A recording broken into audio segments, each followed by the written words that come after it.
หนูยางนี่แหละที่คอยโคกแหละรู้ละบ้านชาวเตวเพิ่นพี่น้องเนาะบ้าน แต้ น้ำ วย าง เอ้ยนี่แหละ ฮะ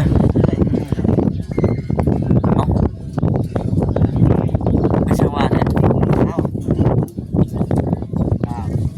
ไปประมาณนี้แหละ แล้วน่ะชื่อเตวชาวแต้วกับเบาอันนั้นดิเบาตีทอกกันดิเอ้าสัมภาษณ์ที่ไหนกันดิแล้วบ่แล้วแต่เท่เลยคนละพอแม่เดียวคนละพอสาวเตวเนี่ยเป็นเจ้าบ่แต่เท่เลยโดยคนละพ่อแต่แม่เดียวกันคนละพ่อแต่ว่าแม่เดียวกันแม่ผู้ที่ว่าเสียไปนี่บ่สาวเตวผู้ที่ว่าเพิ่นอยู่บ้านหนองบางยางในปัจจุบันนี้ได้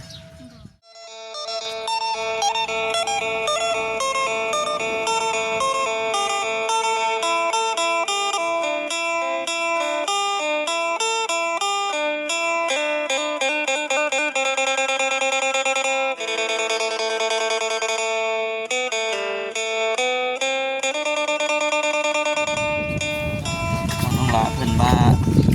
กันน้ำพี่น้องถึงคู่เดี๋ยวเนาะล้มก็ดีน้องเนาะตักน้ำเมื่อใช่บ่นี่เอาสบายดีเด้อน้องเด้อชื่อจังไรก็นี่ชื่อนางพาฮะ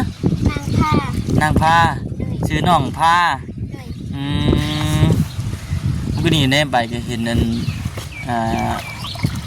คืออันแบบอยู่ร่วมกันกับมันน้องอย่างก็น้องรำคาญบ่เป็นญาติกันบ่น้องญาติพี่น้องกันเพราะว่าเห็นทั้งน้องรำคาญเพิ่นด่างไฟพี่น้องเนาะด่างไฟเนี่ยไปเห็นทั้งน้องผ้าแบบกำลังนึ่งข้าวเสื้อข้าวใส่หัวอยู่ว่าซั่นเฮ็ดหยังอยู่แต่ละมื้อนะโอ้เขาเฮียนบ่มือพักในแม่นเฮ็ดเวียกซอยในครอบครัวติหากมาแต่ขุดกระปูได้บ่ได้กบตัวนึงน่ะไปขุดกระปูเห็นกบก็เอาอีกบ่ว่าไปขุดกระปูซั่นไปขุดกระปูขุดมันได้กบพร้อมเนาะกำลังขี่อิ่วหน้าเมื่อไว้ใส่อยู่เพื่อนมาเอาอยู่นี่ประจำบ่อยู่เพื่อนจะบ่ได้มีใดที่บ่ใดน้ำใดหยังก็บ่มี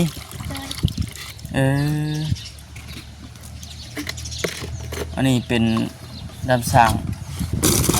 บาดาลห้องเฮียนหรือว่าน้ำสั่งอันรวมกระแม่นเนาะน้องเนาะจักปีแล้วเนี่ย12 ปีน้องลงคานเพิ่นอายุ14 ปีแต่ว่ากลางค่ำกลางคืนได้เห็นเนาะ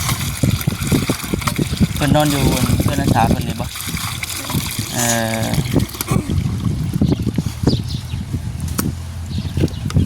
บาทหนึ่งข้าวตะกี้ก็เห็นอยู่ได้พี่น้องแถวบ้านเฮาก็ได้เนาะเดี๋ยวนี้แถวบ้านเฮาเนี่ยหาเบิ่งได้ยากพี่น้องเลยหามน้ำหามในหลาคือเอาคู่น้อยแท้มันก็ได้มาตักเรื่อยแล้วแบบนี้มันมีคู่ใหญ่มีแต่คู่น้อยก็เที่ยวตักตลอดเลยเนาะเบิ่งพี่น้องเลยเนาะ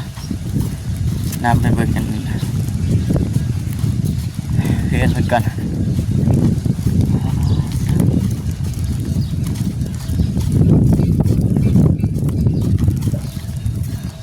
อย่างไว้ดีนี่นะพี่น้องเนาะ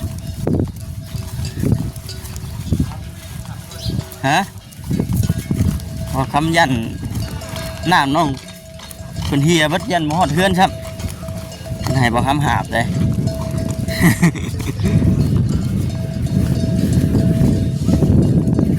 อึบทุอันนี้บ่เฮือนเจ้านะ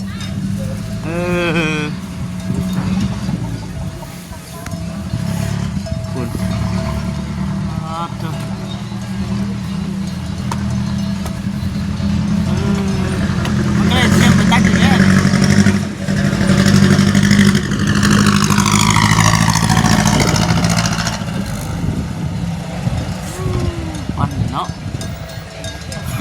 อนมาอยู่ทางคุณเนี่ยก็เลยเทียบมันตักอีกแล้วในครูน้อยพวกพี่น้องเนาะ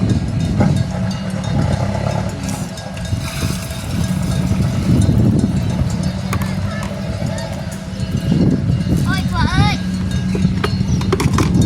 ว่าแหละว่าแหละ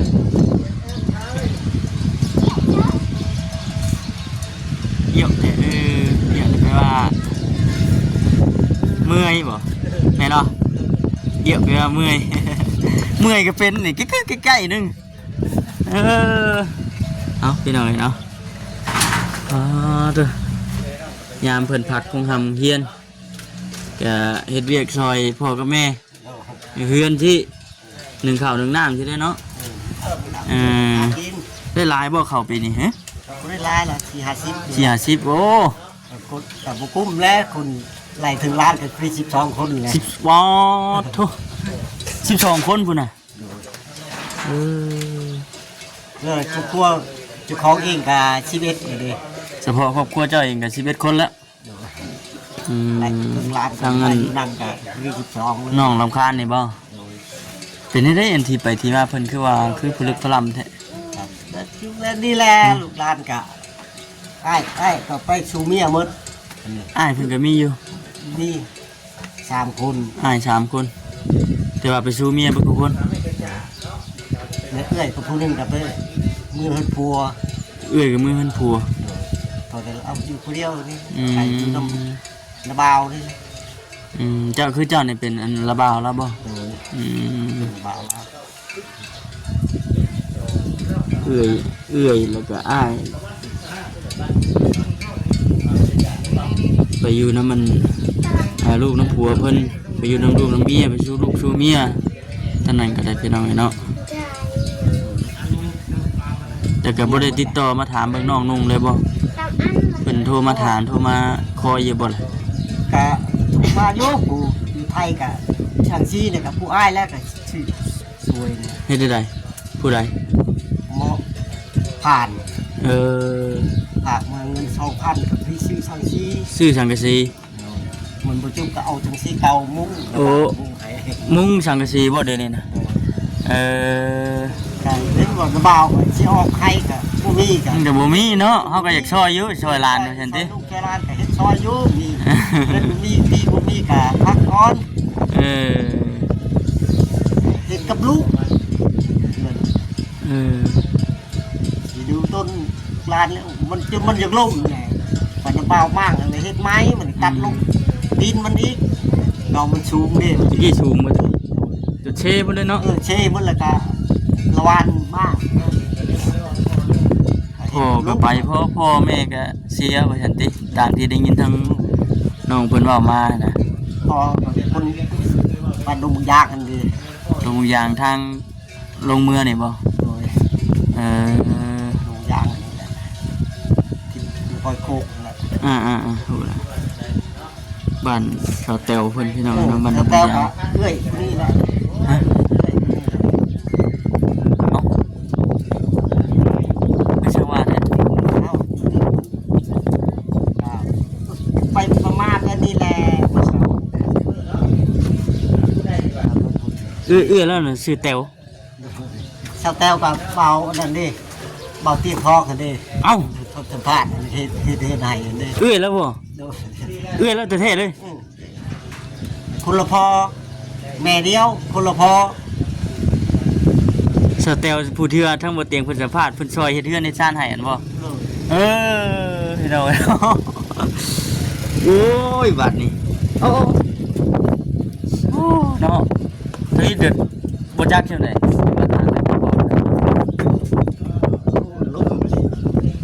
เป็นญาติพี่น้องกัน แต่ว่าคนละโพเนาะ คนละพอเดียวคนละพอ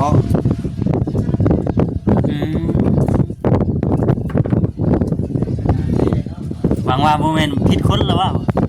บ่ผิดคนบ่ ก็จะเป็นหรือเปล่า เออ เขาก็คิดว่ามันเรียนไงแล้วเขาลืมบุญคุณคือเดี๋ยวนี้แหละ เดี๋ยวปัจจุบันนี่เพิ่นมีลูกมีหยังได้ มีลูกก็แล้วนั่นนั่นแหละลืมบุญคุณ เออ ก็ เนาะ คือว่าพี่จานว่าเบามาดูแล ว่านาบ่าวบ่เบิ่งบ่แย่งใช่บ่ เบิ่งบ่แย่ง ดิแท้นาบ่าวนี่เบิ่งอยู่บ่คลิปนี่เห็ แต่ นคลิ นิ ป ดหน่อยก็ใหญ่น้ำไผ่ก็ใหญ่น้ำคอยนี่ อืม อายุหากินเตี้ยมันใหญ่มากแล้วกันดูบุญคุณกับยาเขา อืม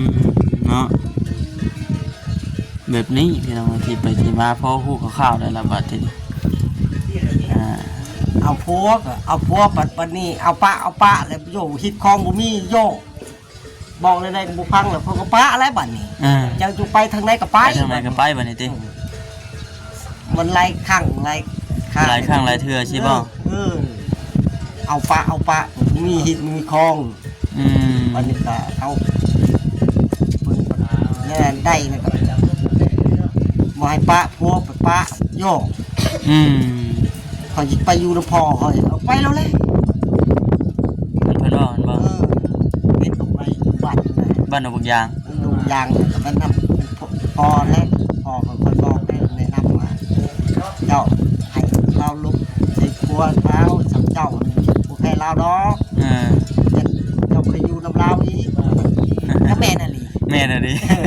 เล่นบนดินกันแล้วก็ไปอยู่นำ แสดงว่าคือเจ้านี่ก็เห็นในคลิปในหยังอยู่เนาะเบิ่งอยู่ในคลิปในหยัง เบิ้ง เออ เรื่องจันทร์นะบ่าวกันเอาป้า บ่บ้า เอาทันเลย เฮ็ดคือบ่ฮู้เลยย่า แล้วก็ย่า อยู่ไผอยู่ลาวได้เด้เนาะ ไปอยู่วันเลยแหละมันสนใจอีกลายจะว่าแม่ต้องเอา เป็นว่าบ่ถามทั้งแต่พ่อเพิ่นก็บ่ฮู้ซ้ำเด้นี่เออเนาะแต่ก็เป็นเสียสายรายแรงกันเนาะ อยู่ไปกับแม่ล่างอ่ะยันหัวออก เออ ยันหัวออก เออ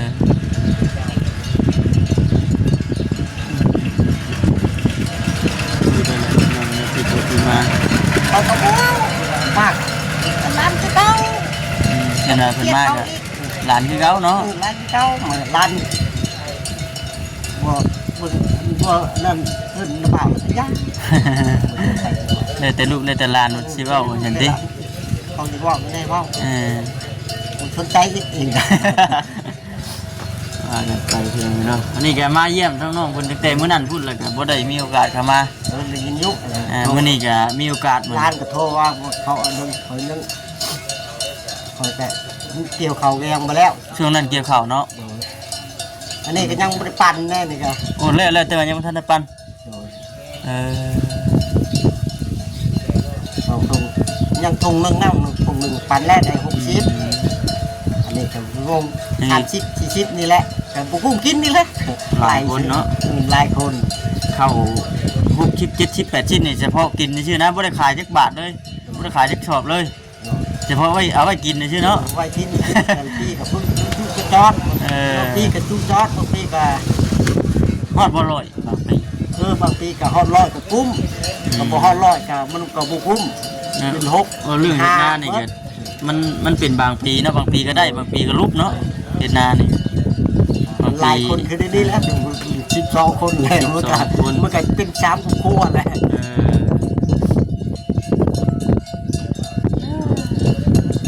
จะหน่อยสิขึ้นไปถามไทยเพิ่นเห็นน้องลาเพิ่นไปถามน้ำก็นี่ว่าซั่นถามไทยเพิ่นก่อนว่าซั่นเฮือนเพิ่นอยู่นี่นึงข้าวนึงน้ำกันนึงอยู่นี่เนาะตรงนี้มันช่วงลมจังพี่น้องกันเนาะเมื่อวานนี่ก็ขึ้นไปทาง เรือนไทยก็รถมีถึงมีฮอนก็อยู่ไว้นี่ครับจะมีได้แหละ เฮ็ดไปเรื่อยๆเนาะ ไปเรื่อย ไปเรื่อยๆสามลูกสามเต้าใหญ่ก็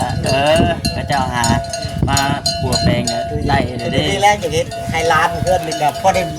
จะปุ๊บทำได้มุ่งเนี่ยแป้นแอมก็มีไม่อันนั้น เป็นว่าใส่ผ้ากระจ่างมันก็ชีประมาณจักเพนเดี๋ยวจะกาเบิ่ง อยากตกอยู่แล้วเช้าไม่กันแผ่นนิดหน่อยหนึ่งเดียวนี่ บ่คือตะกี้เลยเนาะ ทีนี้มันห้องมันเต้นห้องเลยได้แต่ละแผ่น อืม อันนี้ห้องนึงมันได้ช่องแป้งถูก แม่นั่นแหละคือตะกี้น่ะ มันก็ช่องแม็กมุนทุ่มเดี๋ยวนี้ มันใหญ่ตะกี้ผ้ากระจ่างนะเดี๋ยวนี้มันน้อยเลยนี่ น้อยแม็กเช้า ประมาณนั้นแหละ บอดลุงยาวก็บอดจับช่องแม็ก แม่น60 70ปานนั้นแหละ แม่น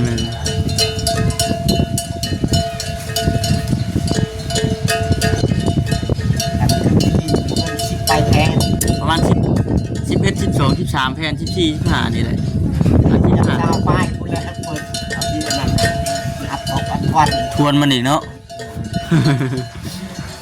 ทอนมันก็ได้เลยเรื่องช่องแผ่น เออ ทีนี้เรื่องแผ่นดูแล้วสิใหญ่เลยทีนี้เขาก็ประหยัดไม่วัดกระดัน นี่นั่นแหละ ไม่กับมันลายทีนี้มันจะเฮ็ดเขาเอาของมัน จนผุจนพังว่าเนาะเฮือนกันเนาะเออ ลูกที่กูตาขึ้นบ้างมันเลยไปกิน บ่ มันเซ่มันเลย สาเหตุที่ว่ามากนี่ก็คือมันเซมันผุมันพังสิบ่ตั้งแต่แม่น้องเพิ่นเสียไปแล้วสิบ่แล้วพากันขึ้นไปมากบัดลูกเต้าเพิ่นก็บ่ได้อยู่สิเด้ติ ใช้บริยูกับมากพุ่งไปใหม่อีก เออ ตัดออกตีนมันตรงมันสูงมันเซ่ อืม เท่ากับกูกล้าขึ้นตะวันบ้างเลยตะวันเต็มบ้าน อืมเอาเดี๋ยวสิขึ้นไปทานไทยทั้งน้องรำคาญเพิ่นก่อนน้องรำคาญสุดใจว่าซั่นซื้อเพิ่นเออ ไปจำเป็นน้องไอ้เนาะบัดนี้ใกล้สิสุกแล้วบ่น้องล่ะข้าวนั่นนึ่งข้าวไหม้บ่ฮะข้าวไหม้ปะอายแต่ตัวพี่น้องไอ้เนาะเบิ่งบาดขึ้นก่อนพี่น้องไอ้เนาะทบบ่หนาวบ่นี่นั่งเจินเทินอยู่ตากลมอยู่นี่เนาะขึ้นเฮือนก่อนเด้อน้องเด้อ โดยขึ้นรถ เออ ระวังเด้อ ระวังบ่มาสบายดีโอ้ขึ้นมาเทิงพี่แห่งลมบัดนี้โอเคขึ้นมาเทิงพี่แห่งลมพี่น้องเอ้ยเนาะมันบ่มีแนวขังในบังเนาะน้องเนาะคือสิไปสิแล้วนี่เป็นว่าใส่ผ้ากระจาดสิตกอยู่ประมาณ20แผ่นคือทางนั้นถ้าพอระวังพี่นี่ไปจักบ่ได้เห็นกันแต่โดนแล้ว เฮ็ดหยังช่วงนี้ ไปหา หากินมื้อนี้เด้หมานอยู่บ่มื้อนี้ มัน ได้หยัง แต่กบตัวนึง ได้กบตัวหนึงอ๋อหมานอยู่เด้เห็นเนาะไปครับไปเนาะ ไปกับน้อง นี่บ่ไกลบ่จะไปเฮาไปแต่ละมื้อเออ เขาโทรกัน หาอยู่หากินเนาะแต่ละมื้อแต่ละวันจังได๋จะทางบ่จิตเพิ่นเข้ามามื้อนี้มีอันข่าวดีบ่ อืม มีหยัง เราบ่บอกบ่ ฮะ เราบ่ได้บอก เราบ่ได้บอกบ่เออคือได้ยินข่าวว่ามีเงินบ่เงินเพิ่นมอบให้เท่าใด 500,000 เอ่อก็ได้ไว้ใส่ติดตัวเนาะ โดย ไว้ให้ถงให้ไทย เวลาเราเป็นหันเป็นนี่ก็ได้ใส่ใจน้ำบ้านน้ำเมืองแน่ผมก็ดีคือว่าได้ยินนั่นเสียงปกเป๊กๆทางเฮือนนี่ เจ็บใหม่ค่ะ หึ เจ็บเสร็จใหม่ อืมมีแผนอยู่บ่มีแผนว่าจะเฮ็ดจังไดบัด แม่อยากใส่ผักกระต่าย นี่ใช่ปากกระจาก นี่พี่น้องเนาะกาบ่คำกาเบิ่งนี่ตั้งแต่เช้านี่ไปฮอดพุ่นก็สิอยู่ในประมาณ3แผ่นนี่จะบ่ได้รวมทั้งเทิงเด้แผ่นทั้งเทิงนี่ก็สิอัดทวนนี่ก็สิอยู่ในประมาณ2แผ่นนี้กาเบิ่งแล้วลาวก็คือ20แผ่นคือทั้งอันถ้าพอแล้วว่าเพิ่นกินนี่พร้อมทั้งหน้าทั้งหลังเนาะเป็นว่าเฮ็ดแล้วก็สิกล้ามานอนอยู่นี่บ่บัด โดยค่ะ ฮะกล้ามานอนอยู่นี่ โดย ผู้เดียวกับบ่ย่านเนาะนอนเงินตัวเองเนาะ โดย เออ ภาวนาพี่น้องเนาะภาวนาให้มีทางผู้หลักผู้ใหญ่เพิ่นสดช่วยเห็นทั้งน้องเพิ่นมาก็โอ้คือว่าเติบหนึงแหละพี่น้องเนาะว่าเราก็ดิ้นรนอยู่ไปฮอบที่ฮอบแดนหวังว่าอยากได้เงินมาต่อเติมเพื่อน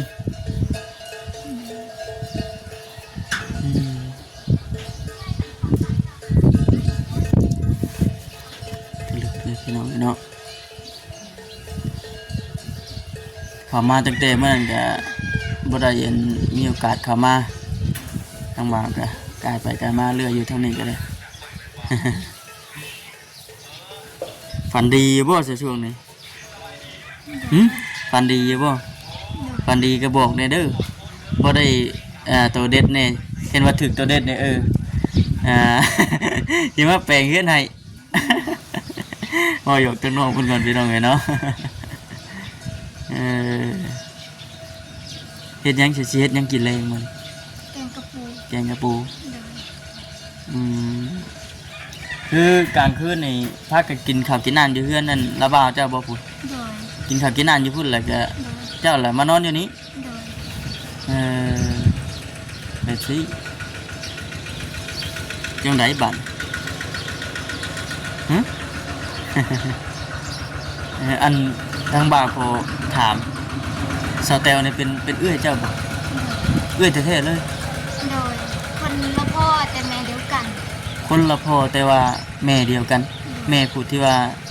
เสียไปนี่บ่ โดย สาวแตวผู้ที่ว่าเพิ่นอยู่บ้านหนองบางยางในปัจจุบันนี่นะ โดย แต่ว่าปัจจุบันนี่ก็ได้แบบติดต่อหากันอยู่บ่ โดย อยู่ไผอยู่ลาว โดย เพิ่นออกจากบ้านนี่ประมาณจักปีครับเจ้าพ่อฮู้บ่ จำบ่ได้ จำบ่ได้ครับ โดนแล้ว โดนเลย โดย อืมบ่าวก็หาก็ฮู้อันนั้นน่ะบ่าวเจ้านี่แหละแต่ว่าเราบ่เว้าสิฟังก็บ่ฮู้ซักสิก่อนก็ทั้งบ่าวก็เข้าไปหาทั้งเอื้อยเจ้าก็เรื่อยอยู่เกือบปีหนึงพุ่นแหละเข้าไปถ่ายคลิปเพิ่นก็คือเอาแล้วเนาะเพิ่นก็ลุยสู่หน้าเพิ่นก็ได้เนาะ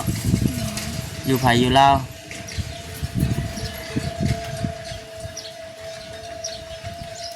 แม่เดียวคนละพ่อพี่น้องเนาะก็คือว่าแน่นอนเว้ยมื้อนี้ก็มาเยี่ยมยามเบิ่งเด้อ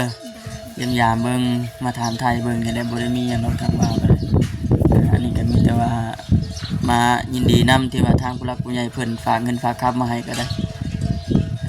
ดีมุกดีใจน้ำน้องเพิ่นพี่น้องเนาะแต่ว่าคนละทางเบาใส่กระบอกสลีสิเข้ามาถามไทยเด้อมีแต่ว่าลูกตารางคนละบัดเพิ่นบ่กล้าขึ้นมาน้ำหนักเพิ่นหลายอันนั้นก็ได้ ขึ้นมาแล้วกวดเลยโอ้ยเนาะไปอันนี้ก็เป็นเทือเลขเด้อพี่น้องไปลงก่อนเป็นเทือเลขของบ่าวคำพี่น้องเนาะที่ว่าได้ขึ้นมาเป็นเพิ่นนี่ก็ได้แต่ว่าสังกะสีก็ยังโอเคเนาะน้องเนาะว่าบ่สังกะสียังได้อยู่พี่น้องยังบ่อันขาดยังบ่หัวปานใดปัญหาหลักๆเลยก็คือผ้ากระจาดเท่านั้นพี่น้องเนาะผ้ากระจาดแล้วก็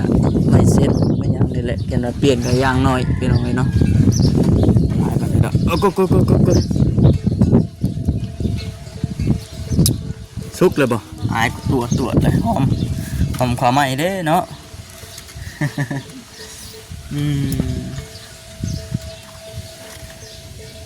ทวงน้องเพิ่มกันนี่ว่าเอ้าคือเอาคู่น้อยแท้ว่าฉันมันก็น่าเต็มแล้ว ตั้งน้ำใส่กระพุ้ยเพิ่นพี่น้องไงเนาะ ใส่เองเพิ่น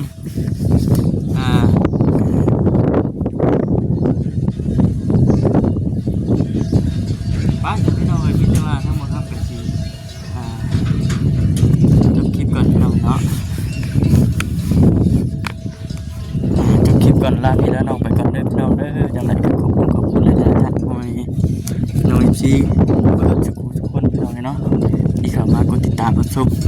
ไปพี่น้องเนาะสบายดี